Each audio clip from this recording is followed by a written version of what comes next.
Hi everybody, my name is Mr. Francy and welcome back to Mr. Francy Reads. Today, we are, at the time of filming, less than 2 days away from hitting a new month. So y'all know what that means. It is time for my next TBR, my May TBR, my birthday TBR, and most importantly, my Mix It Up May TBR. So stick around, because after the intro, we're going to get right into it. Welcome back to Mr. Francy Reads.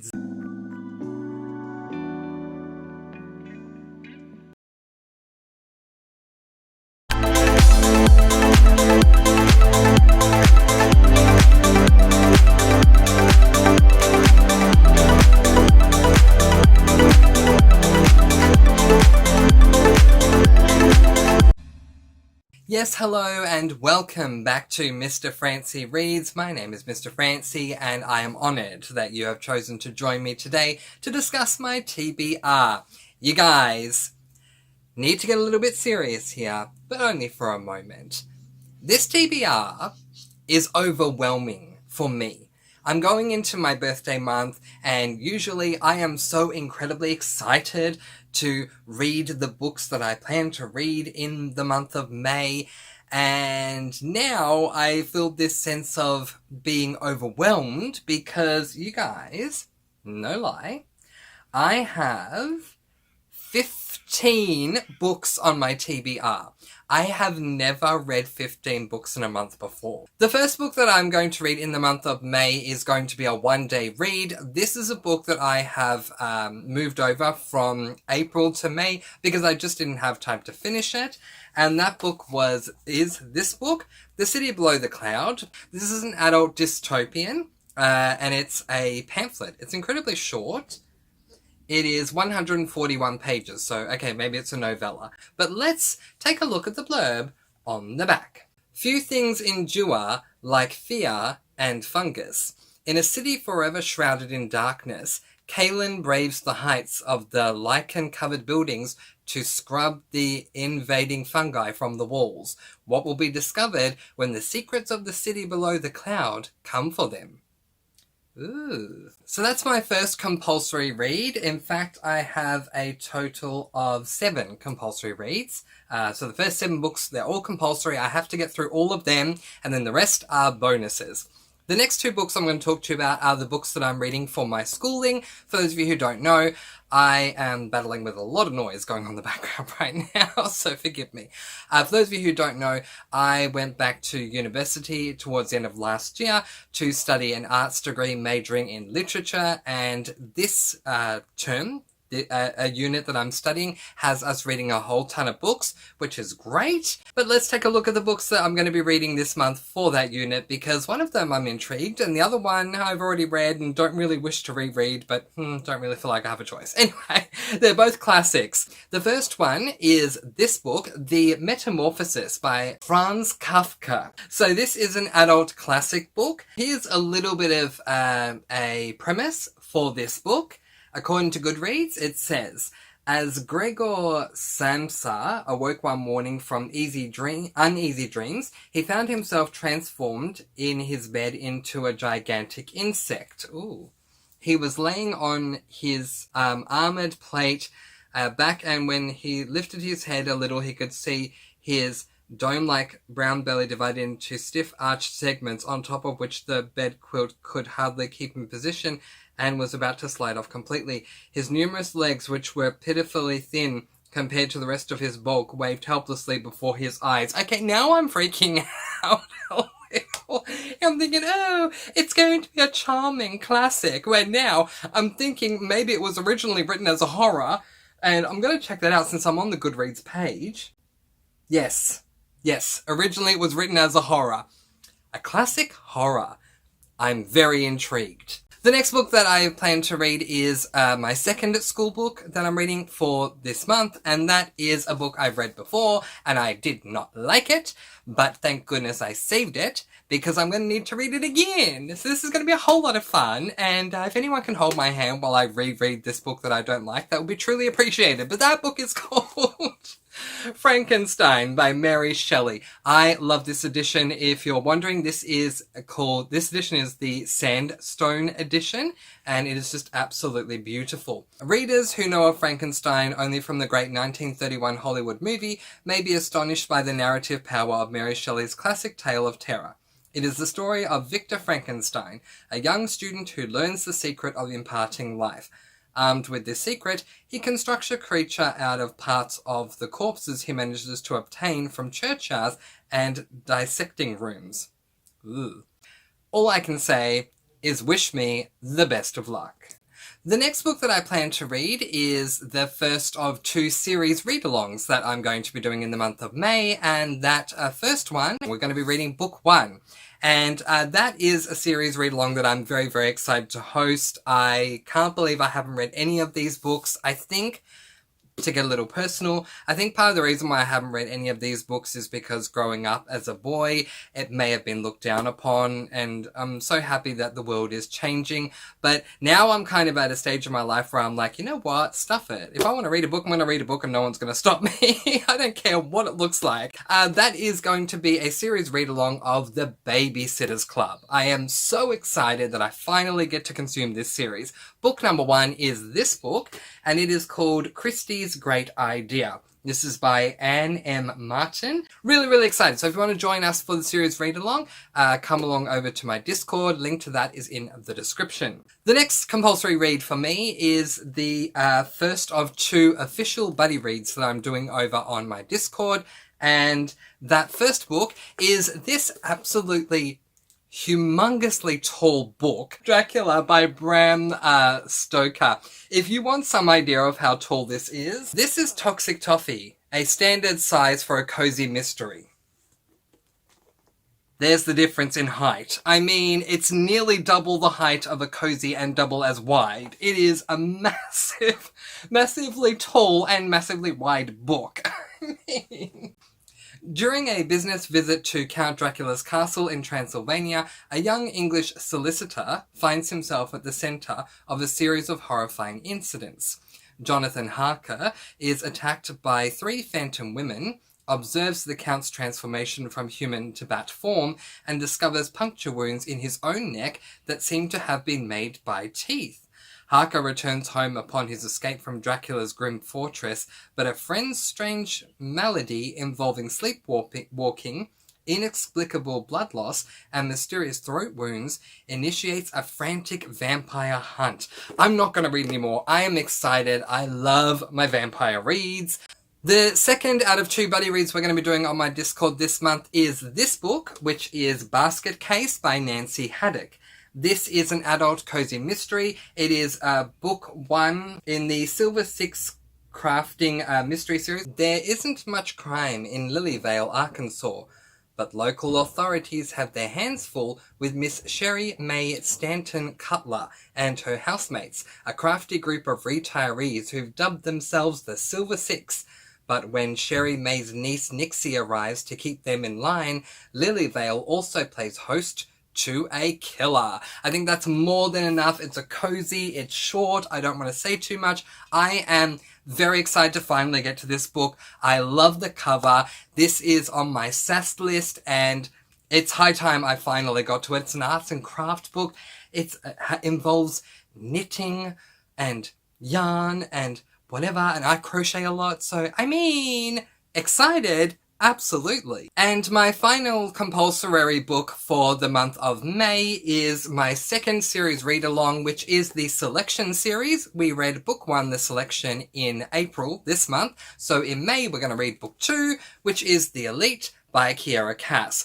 This is a YA dystopian series, and there's not a lot that I can say because it is book 2. So all I can say is that the premise of book 1 is that we are following a girl by the name of America Singer who ends up going into a lottery and is drawn out to take part in kind of like The Bachelor, but instead of the royal castle where the bachelor is the prince, but it is a dystopian for a reason as opposed to a romance, and that is because this world is at war with these rebels, and there's an amazing caste/class system in this world. I can't wait to get on to book number 2 next month. Now on to my non-compulsory reads.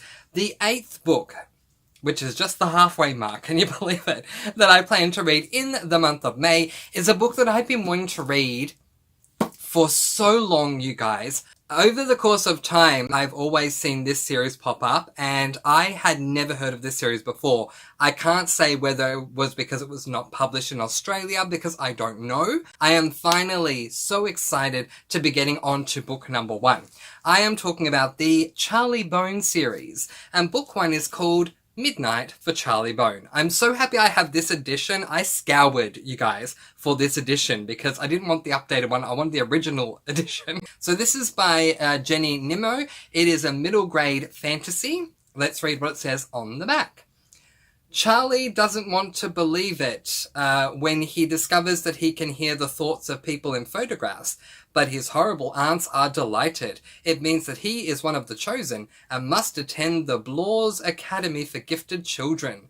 Once there, Charlie realizes that some of his classmates have equally mysterious powers, and soon Charlie is involved in uncovering the mysterious past of one of them. I mean, I hadn't even read the premise. Now that I have, I'm even more excited, if you can believe it. I love magic books, like fantasy, paranormal, whatever it is, that includes a school, a magical school. I just love that trope so much. So, yay! The next book that I plan to read in the month of May, book number 9, is this book, which is A Side of Murder by Amy Pershing. This is book number 1 out of 2 for the Cape Cod Foodie Mystery series, which makes it an adult cozy mystery. A food writer must investigate the death of an old enemy in this witty and exciting new cozy mystery set in beautiful Cape Cod, Massachusetts, known for seafood, sand, surf, and now murder. Samantha Barnes was always a foodie. So when CIA, that's the Culinary Institute of America, comes calling, she happily traded in Cape Cod for the Big Apple. Soon the young chef is a rising star in the city's food scene until a feud with another chef, her ex, boils over and goes viral.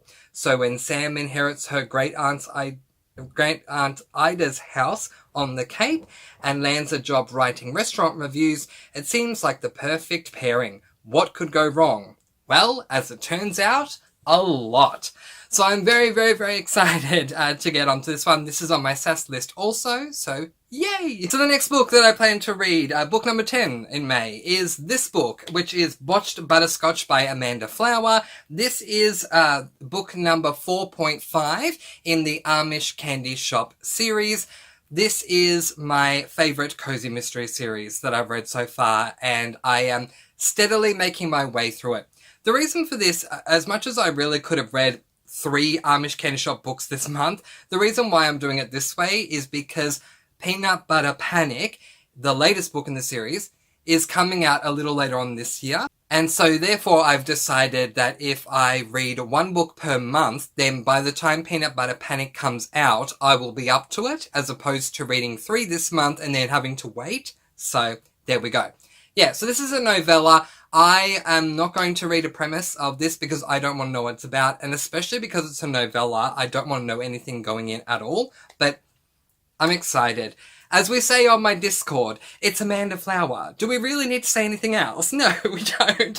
So the next book that I plan to read is my 11th book that I plan to read for the month of May, and that is this book, Prodigy by Mari Lu. This is a YA dystopian book, and it is the 2nd book in the Legend series. So I read Legend 2 months ago. I absolutely loved it. I love my dystopians. Long story short, we are in a horrible world where there is a divide of a 2-class system, the rich class and the poor class. When children turn a certain age, still very young, they need to take an aptitude test. The results of this test are going to determine the life that they're going to be able to lead. We follow the single best person who had the best ever result recorded for that test, who is now in the rich class. And we also follow the guy who has recorded the worst result, who is in the poor class. And this was just incredible. So I cannot wait to get on to book number 2, Prodigy. The next book that I plan to read is this book, which is Confessions of a Shopaholic by Sophie Kinsella. This is an adult romance, and it is book number 1 out of 9 in this series. I do have this series on my SAS list. So last year I've read I've Got Your Number by Sophie Kinsella, and I loved it so much I gave it 5 stars. I was pretty much laughing every second page. It was just so wonderful. So when I found out that Sophie Kinsella wrote a series, I decided very early on to commit myself to this series this year and even put it on my SAS list. So I cannot believe it's taken me till May to finally start book 1. So let's take a look at the premise. Becky has a fabulous flat in London's trendiest neighbourhood, a trope of glamorous socialised friends, and a closet brimming with the season's must-have. The only trouble is that she can't actually afford it. Not any of it. Her job, writing at Successful Savings, not only bores her to tears, it doesn't pay much at all. Finally, a story arises that Becky actually cares about, and her front page article catalyzes a chain of events that will transform her life and the lives of those around her. The 13th book, that's crazy, the 13th book that I plan to get to in the month of May is this book, which is King of Mist by Jordan Rivett. This is book number 2 in the Steel and Fire series. I love this book. The basic premise of this book is that we're following a girl by the name of Dara who wants to be a fencer in the sport of fencing and make money that way, do it as a profession, but her parents don't support that. Somehow Dara ends up getting set up with her training partner being the prince of the world. Things happen. It's a dystopian series, or dystopian or fantasy. It is a fantasy series. It could be fantasy dystopian. Either way, I loved book 1. Can't wait to get on to book number 2. The 14th book that I plan to pick up in the month of May is this book, which is Secret at Skull House by Josh Lanyon. This is book number 2 in the Secrets and Scrabble series, and I read book number 1 this month in April, and I absolutely loved it. So this is a cozy mystery with a twist, and the twist is that we are not only following a male protagonist, which is definitely not the norm, but we're also following a male protagonist who just so happens to be gay. So it is an male cozy mystery, which is just fantastic. What can I tell you about book 1? We're following a guy named Ellery. Yes, we're following a guy named Ellery who has been bequeathed a bookstore, and it's being run into the ground, basically, so he's trying to resurrect it. In the meantime, in book 1, there was a murder that happened, and thanks to the murder occurring and him being the number 1 suspect, he's introduced to the detective who he has an immediate crush on, and he's trying to work out if the detective is gay or not. And anyway, the ending had me really excited, and so I can't wait to move on to book number 2. The final book that I plan to pick up in the month of May, wish me the best of luck. I mean, 15 books. Ridiculous. But the 15th and final book that I plan to pick up in the month of May is this book, which is The Lake of Tears? Yes, The Lake of Tears by Emily Rodda. This is book number 2 in the Del Toro Quest series. Last year I read book number 1, The Forest of Silence, and I love this. It's a novella series. Every book in this series is a novella. It's middle grade fantasy. The premise of book 1 is that we are in a kingdom where a belt has been forged by the people of the land, and there are gemstones in that belt. The prince needs to be coronated to become king, and when they go to coronate him, they find the belt, but the gemstones are missing. So we need to set out on a quest to find where all of these gemstones are. I loved book 1. I cannot wait to continue on with book 2. Alright, let's quickly rush through, let's hasten through, where all these books are going to land for me with my Mix It Up May readathon, because I can't believe I haven't said that yet. Okay, going in reverse order. Secret at Skull House is going to be my LGBTIQ plus book. King of Mist is going to be my fantasy book. Confessions of a Shopaholic is going to be my romance book. Prodigy is going to be my YA book. A Side of Murder is going to be my cozy book. Midnight for Charlie Bone is going to be my middle grade book. Dracula is going to be my adult book. And that's it. I hope that's everything. Who knows? I told you, it's going to be a crazy month for me. Can I get through 15 books in 1 month? It has not happened before, so it'll be a record. Who knows? Only time will tell. But this video has gone on for more than long enough, so I hope you enjoyed it. That is where I am going to leave it though. Letting you guys go with peace, blessings, and so much love. I post videos every Monday, Wednesday, and Friday, and I'll see you again soon. Mwah! Thank you so much for watching. Let me know what you'll be reading in the month of May in the comments below. And until next time, happy reading!